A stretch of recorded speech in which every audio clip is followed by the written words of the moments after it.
Hello everyone.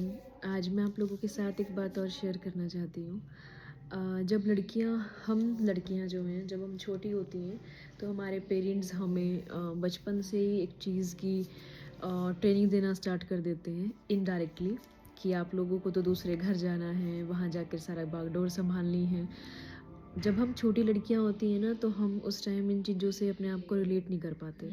लेकिन जब हमारी शादी होकर हम दूसरे घर में चले जाते हैं उस इंसान के साथ साथ फेरे लेकर, जिसे हम जानते तक नहीं हैं, और वो जो हमारा हम सफ़र है वो भगवान राम जैसा हो, वो आपको आपके घर से इस तरह लाए जैसे मैया सीता को ब्याह कर लाए थे भगवान श्री राम। वही रिस्पेक्ट, वही केयर, वही प्यार आपको दे, तो आपकी लाइफ में कुछ ज़्यादा डिफरेंस नहीं आता है।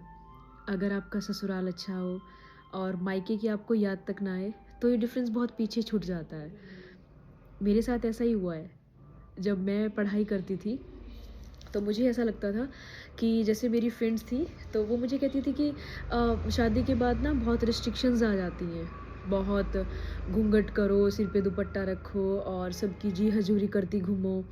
लड़कियों की क्या लाइफ है, लड़कियों की कुछ भी लाइफ नहीं होती है। उस टाइम जैसे हम पढ़ते थे तो हमें लगता था कि शायद यही होता होगा। लेकिन जब मेरी शादी हुई और मैं इस उस फेज़ से होकर अपने ससुराल आई, और मुझे पता चला कि मेरा ससुराल तो एकदम मेरे मायके जैसा है।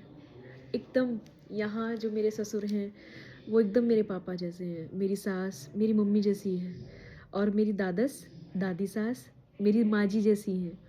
बहुत प्यार करती हैं।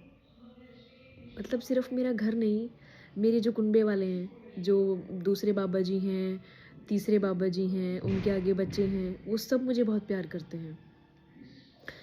हाँ, मैंने एक बात और सुनी है कि बहुत हद तक ये सब कुछ अपने ऊपर भी डिपेंड करता है इंसान के, कि आपका जैसा व्यवहार है, आप जैसा दूसरों को प्यार देते हो, केयर देते हो, अटेंशन देते हो, तो सेम चीज़ आपको वापस मिलती है। ऐसा कुछ नहीं है।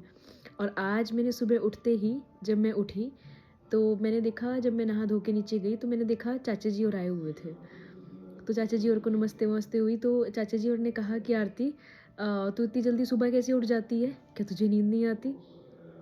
फिर मैंने अपने माइंड में सोचा कि मैं तो अपने मायके में 8 बजे तक सोती थी और यहाँ नेट 5 बजे आँखें खुल जाती हैं। वो इस वजह से, किसी का डर नहीं है। ये ज़िम्मेदारियाँ होती हैं अगले घर जाकर, कि ससुराल में जाकर 5 बजे अगर आप नहीं उठे तो पूरा दिन बिखर जाता है। 5 बजे उठकर आप नहाओ धो, भगवान का नाम लो, फिर रसोई के काम निपटाओ, घर के काम करो, जिसको जो चाहिए उन्हें दो, ठीक है? फ़ारिग होके जब आप टेंशन फ्री अपने रूम में आते हो, तो उसके बाद चाहे आप रेस्ट करो, चाहे जो मर्ज़ी करो।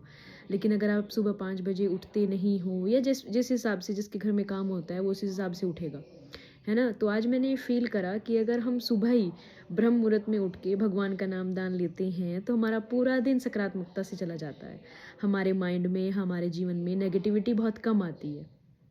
इसलिए आप सबसे भी ये गुजारिश है कि आप अपने पूरा दिन पॉजिटिविटी के साथ अगर गुजारना चाहते हैं तो ब्रह्म मुहूर्त में उठना स्टार्ट कीजिए। ब्रह्म मुहूर्त में उठकर भगवान का नाम लेकर दिन की शुरुआत कीजिए। आई होप आपका दिन बहुत अच्छा जाएगा। Thank you.